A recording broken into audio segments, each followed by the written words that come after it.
Et tous, la star Emma Loès, bon, la star ivoirienne, elle était en procès et long conflit depuis de nombreuses années avec un monsieur Touré qui lui avait loué ses locaux afin qu'elle puisse tenir son spa. Et moi, j'ai vu les images, je vous cache pas, j'étais mais tellement choquée. C'était innommable. Elle lui a rendu dans un état, c'est comme si une bombe, sans mauvais jeu de mots, à l'allusion à ce qui se passe dans le monde actuel, était tombée sur les locaux. On se demandait, mais qu'est-ce qui s'est passé? Comment une jeune femme comme toi a pu faire en sorte que même une personne qui vit plus de 30 ans dans une maison, une famille nombreuse malienne, là, ça ne peut pas donner cet état-là. Franchement, non. Ben, apparemment, elle avait fait des rénovations, soi-disant. Bon, elle donne des événements. Les portes avaient disparu, avaient été arrachées. Des bouteilles d'alcool, c'était une catastrophe. Bien évidemment, il a demandé réparation et il était tout le temps débouté. Ça n'aboutissait pas. Et aujourd'hui, on apprend qu'elle a perdu en procès, hein, et sans équivoque, en tout cas de ce que j'ai compris. Après, peut-être qu'elle peut avoir encore des recours, mais je crois qu'elle a épuisé tous ses recours, je pense. Elle doit payer plus ou moins 257 millions de francs CFA, plus ou moins. J'ai plus ou moins fait le calcul. C'est aux alentours de 400 000 euros, plus ou moins. Voilà. C'est juste énorme. Alors, Monsieur Touré s'est exprimé sur la question. Euh, il a dû, ben, pour le coup, avancer sur les travaux. Il me semble quelque chose comme ça. Euh, il avait des économies de 50 millions. Il a dû les investir dedans. Il avait un compte en banque qu'il avait ouvert dans sa fille pour qu'elle puisse faire des études, etc. Ben, il a dû tout mettre dedans. En gros, tout l'argent qu'il avait en sa possession, tout ce qu'il avait programmé pour éventuellement sa retraite, parce qu'en Afrique, il n'y a pas de retraite, pour l'avenir de sa fille, de ses enfants, tout ce qu'il avait vraiment tout foutu, parce que il a eu le malheur de louer, pardon, son local à une influenceuse qui avait pour le coup, à l'époque, une réputation irréprochable. En effet, Emma Loès, c'était le genre de star qui avait une réputation vraiment au top. Donc, il lui a fait confiance. Qui plus est, ben, au vu de tout ce qu'on voit sur les réseaux sociaux, comment elle se présente, comment elle fait sa prodada, ce n'est pas la seule dans ce cas de figure. Eh bien, il s'est dit qu'elle est solvable, qu'elle sera capable de payer les loyers, qu'elle est soignée, qu'elle pourra en prendre soin, etc. Et c'est pas du tout ce qui s'est passé. Finalement, c'est compliqué pour déjà l'avoir au procès. Euh, voilà. Et maintenant, pour obtenir le remboursement, ça risque d'être très compliqué. Qui plus est, il y avait l'histoire des fameuses portes. En effet, les portes de ce spa, de ce local, avaient disparu. Bon, certains disent qu'elle les a dérobées. Bon, bref, c'est vraiment un truc à la ratchetance. C'est profondément décevant. Mais pourquoi en fait je fais cette vidéo? Ben, c'est pour vous montrer, je pense que vous êtes déjà au courant, mais l'envers du décor de la vie d'influenceurs en fait. Récemment, il y a des statistiques qui sont sorties.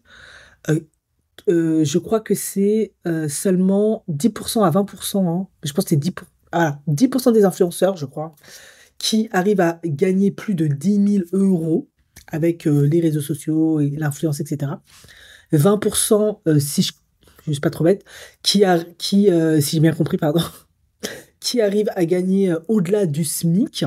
Et apparemment, ça commencerait lorsque l'on a 20 000 à 30 000 abonnés. Après, ça dépend toujours du contenu. Il y a des contenus qui génèrent plus de vues, d'intérêt, sur lesquels on peut passer plus de publicité, qui sont plus bankable. Et 80%, vous voyez, la pyramide, hein, en gros, eux gagnent entre 100 dollars, 100 euros et 200 euros.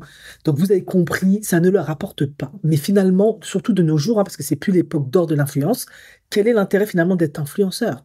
Eh bien, ils ont bien expliqué dans cette étude, dans cette vidéo, le spécialiste expliquait, ben, c'est un moyen en fait de accroître tes opportunités. Tu peux ne pas avoir beaucoup d'abonnés, mais si tu as un produit, une formation, une entreprise, un business, peu importe, c'est un moyen en fait de maximiser tes ventes, ta notoriété, générer du trafic sur ton site internet, avoir des collaborations avec, voilà, te faire voir. Ça sert plutôt à ça de nos jours. Du coup, on en vient au point où, ben voilà, beaucoup d'influenceurs et de stars. Starlet, parce qu'Emma Loès, je peux pas la comparer avec une, par exemple, Viola Davis, ce genre de star, ou avec une Claudia Tagbo, pour faire plus proche de la Côte d'Ivoire. C'est une starlet, on va dire ça comme ça. Voilà, il y a quand même des stars africaines qui sont beaucoup plus, on vu, on les connaît. Elle, c'est plus une starlet. Bah, beaucoup n'ont pas d'argent, en fait. Mais du coup, comment elles font lorsqu'on les voit ci et là faire tout un tas de trucs? Ben, c'est très simple. Elles ont quand même une notoriété et il y a des personnes qui les convient, qui leur offrent des cadeaux, qui leur payent les avions, certaines choses pour qu'elles puissent être dans des événements parce que elles ont quand même une notoriété, une visibilité. Elles ont quand même une communauté qui les suit, qui les soutiennent, qui les aime pour plein de raisons, hein, qui leur sont propres à chacune et à chacun. Et c'est ça, en fait, qu'elles monnaient. Mais est-ce que pour autant elles ont de l'argent? Ben non. Parce que parfois, c'est ça en fait qui est compliqué, qui est complexe de ce que moi j'ai compris. Après, je pense que d'autres expliqueront 10 fois mieux que moi. C'est un peu le serpent qui se mord la queue. Parce que il y a aussi une réalité, si tu veux maintenir cette influence-là, cette notoriété-là, tout ça, tu dois aussi parfois prendre de l'argent ou de ce qu'on te donne, qui est déjà pas beaucoup, pour réinjecter dans peut-être un hôtel, comme elle dans un spa, dans des vêtements, pour te déplacer pour certaines choses. Et ça coûte. Du coup, c'est extrêmement difficile d'épargner et surtout d'investir. Peu importe dans différents investissements, c'est très très très compliqué. Et il y a aussi une autre réalité, bah, on l'a vu sur plein d'influenceurs, je ne vais pas forcément dire les noms, peut-être Awabel, je crois qu'elle était dans ce cas de figure, mais je peux me tromper, mais ce n'est pas la seule, il me semble qu'il y a eu Nabila, il y en a eu plein. Ben, parfois, elles sont sollicitées pour faire la promotion d'un produit, mais il n'y a pas de vente, ni rien, ni rien. Parce qu'en fait, c'est pas si simple de convertir ben, les followers. C'est pas si simple, parce qu'ils ne te suivent pas forcément pour ce produit-là. C'est parce qu'ils aiment ce que tu racontes, ta personnalité, etc. Mais ça ne veut pas forcément dire qu'ils ont un lien de connexion, quelque chose avec ce produit qui vont faire que c'est très compliqué. Et il y en a d'autres qui, ben, pour pouvoir se maintenir, ça, on le sait, on a vu sur Instagram, on a vu aux États-Unis ce phénomène-là, on a vu avec des mannequins connus. Souvent, elles vendent leur charme à des hommes extrêmement riches qui ont de l'argent, et c'est comme ça qu'elles se maintiennent. Mais c'est tellement le serpent qui se mord la queue qu'il est extrêmement difficile, en fait, d'épargner, d'avoir de l'argent. Et c'est ça, en fait, malheureusement, à cause de toute cette histoire, là où on vient les gens, ils se demandent, mais comment ça se fait que une Emma Loès n'a pas pu payer les loyers ou rembourser cet homme? Parce que maintenant, ils sont unanimes pour dire que ça va être extrêmement difficile pour elle de rembourser ce monsieur, parce qu'on a bien compris qu'elle n'a pas d'argent. Et les gens sont surpris, ils se disent, mais comment ça se fait avec tout ce qu'elle fait, tout ce qu'on voit, qu'elle n'a pas d'argent, comment ça se fait qu'elle ne pouvait même pas payer son loyer, etc. Ben, ça revient à tout ce que je disais. C'est compliqué. Et c'est pas que en Afrique, même en Occident, beaucoup d'influenceurs n'ont pas d'argent. Serpent qui se mord la queue. Bon, j'ai l'impression que ça s'est un peu plus calmé, mais beaucoup bah, prenaient de ce qu'ils gagnaient un peu sur YouTube, de ce qu'ils arrivaient à obtenir avec, je sais pas, des dons, certaines choses, hein, certaines campagnes publicitaires pour encore plus présenter des environnements, des écosystèmes qui donnent envie, qui font qu'on les suive encore plus, qui génèrent plus d'engagement, de manière à générer plus d'argent, mais c'est de nouveau réinvesti pour qu'on te... C'est très, très, très compliqué et 80%, voire 90% n'y arrivent pas, tout simplement. Du coup, ils n'ont pas d'argent, ils sont fauchés. Et en plus, on va pas se mentir, tout le monde n'a pas la connaissance en matière d'investissement, comment... C'est vraiment le serpent qui se mord la queue. Du coup, qu'est-ce qu'expliquait bah, cet expert-là? Il expliquait, bah, en fait, finalement, ceux qui se maintiendront et qui arriveront à s'en sortir, et qui pourront rester là sans être frustrés, sans retourner prendre un emploi. Et c'est pas mauvais hein, d'aller travailler après tout. S'il n'y avait pas les réseaux sociaux, on aurait tous un job. Hein. Ou en tout cas, tous ceux qui sont sur les réseaux sociaux auraient un job et certains ont les deux. C'est comme ça, ils ont leur travail. Voilà, c'est chacun fait son truc en fait. Eh ben, il expliquait tout simplement que bah, la plupart des gens, ils ont, et ça je crois que je l'ai déjà dit, un business, certaines des formations, quelque chose à vendre, une entreprise, et c'est de ça qu'ils vivent en fait. Donc on les voit toujours sur les plateformes en train de faire des vidéos, ils gagnent pas grand-chose avec, ou parfois rien du tout, mais en réalité, ils génèrent parfois beaucoup d'argent parce qu'ils ont leur business, leur entreprise, qu'ils arrivent à, euh, à promouvoir par leur communauté, créer un engouement, un réseau, et puis ce qu'ils proposent, c'est vraiment très liés à déjà ce qu'ils vendent. Ils arrivent vraiment à créer tout un écosystème de business, de produits ou peu importe. Et voilà, parce qu'ils répondent à un besoin, à une problématique du marché ou de leur communauté. Ils arrivent à gagner de l'argent avec ça. Et beaucoup, c'est ça en fait. Soit ils gardent leur emploi, soit ils sont fauchés, ils sont broke, ils vont vendre le piment, soit ils font semblant qu'ils ont de l'argent alors qu'ils ont rien, et ils arrivent à vivre parce qu'ils sont sollicités, on paye les avions, on leur donne deux, trois trucs et tout, machin, là, là, comme ça. Et du coup, ça donne l'illusion quand même qu'ils sont pas trop broke. Et d'autres, ils ont réussi à créer des business, des produits qui vendent à travers le monde de leur communauté, ou même dissociés de la communauté. Ils ont leur business, leur truc à côté, et ça leur permet de vivre. En fait, c'est comme ça que ça marche. Donc, en fait, finalement, bah, Emma Loès, bah, vous l'avez compris, pour le moment, elle n'a pas trouvé ce qui pourrait lui générer vraiment de l'argent. C'est pas si simple, vous l'avez vu, hein. Contrairement à Emmanuel Keïta qui a galéré, on a vu tous ses struggles, toutes ses souffrances, toutes ses humiliations sur la toile. Eh bien, parce qu'Emmanuel Keïta, elle avait une excellente maîtrise de la langue de Molière, n'en déplaise à certains. Elle avait quand même beaucoup, pour moi, hein, moi je ne le connais pas du tout en mode, vous l'avez compris, hein, je suis pas la fashion victime, je connais rien.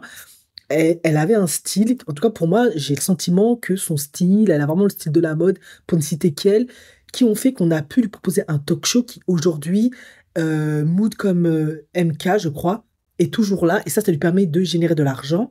Et j'ai un peu vu ce qu'elle faisait, elle essaie de créer des business, de générer des trucs, ce n'est pas si simple. Vous l'avez vu, hein, même Kimika, j'aime pas la citer comme exemple, mais c'est le meilleur exemple. Pour moi, elle a monté plein de business, à flopper, ses sœurs aussi. Voilà, tu vas toujours chercher ce qui peut te ramener de l'argent, ce qui peut fonctionner. Et c'est compliqué, il y a beaucoup de concurrence, tu dois te démarquer, tu dois trouver. C'est pas si simple. Et Emmanuel, visiblement, bah, elle a peut-être pas trouvé, elle a peut-être essayé, c'est pas si simple. En Afrique, ben, des spas, c'est pas qu'il y en a pas, mais ça dépend du pays, ça dépend des besoins du pays, du pouvoir d'achat du pays. C'est pas si simple. Après, ça dépend aussi du personnel que tu peux avoir sur place. Tu peux avoir un spa, être parfaitement aligné aux besoins du marché, mais t'as peut-être pas le personnel qualifié. C'est pas si simple. Et puis il y a aussi la gestion d'un business. Est-ce que tu as les connaissances? Est-ce que tu as le temps, l'énergie, la personnalité, etc. Il y a plein de choses qui rentrent en compte. Du coup, pour moi, pourquoi ça devient une action de ratchetance? Ben parce que elle est broke. Donc comme pour moi, elle est broke, comme beaucoup d'influenceurs, hein, pour le coup, on sait même pas pour... quand un monsieur Touré, lui, dans un contexte ivoirien, africain, a réussi à générer des choses, etc., ben, il peut y avoir l'envie, peut-être la jalousie aussi, où tu vas saboter le bien de ton prochain. Parce que, parce que t'arrives pas à faire marcher ton business, ça ne t'appartient pas, il y a beaucoup de frustration, il y a beaucoup de mauvaise foi, de négativité qui sont rentrées en jeu. Et l'orgueil, l'ego fait que tu te dis, bah, pourquoi lui, pourquoi pas moi, et tu sabotes son bien. Je suis désolé, on en est là. C'est concrètement ce qui s'est passé. Car elle a clairement saboté le bien de Monsieur Touré. Je suis désolé. C'est vraiment, franchement, c'est horrible de faire ça. C'est horrible. Mais voilà. Visiblement, lui, il a le sens des affaires. Il a réussi à suffisamment épargner, générer de l'argent pour acheter quelque chose de solide, pour pouvoir le donner en héritage, etc. Ce qui est rare chez les Noirs, chez les Africains de surcroît. Et elle n'arrive pas. Voilà. Parce que, je l'ai dit dans une autre vidéo, elle est face à beaucoup de compétition, beaucoup de pression et beaucoup d'argent est investi dans le corps, etc. pour pouvoir se maintenir, etc. Et on ne pense pas toujours, et ça c'est beaucoup de stars, beaucoup de célébrités, beaucoup de sportifs, beaucoup de ces personnes-là, on ne pense pas à mettre de côté, investir, etc. parce que on est constamment, euh, c'est comme si on est toujours dans une fuite en avant, de peur de disparaître, de ne pas être reconnu, de ne pas être vu. Voilà.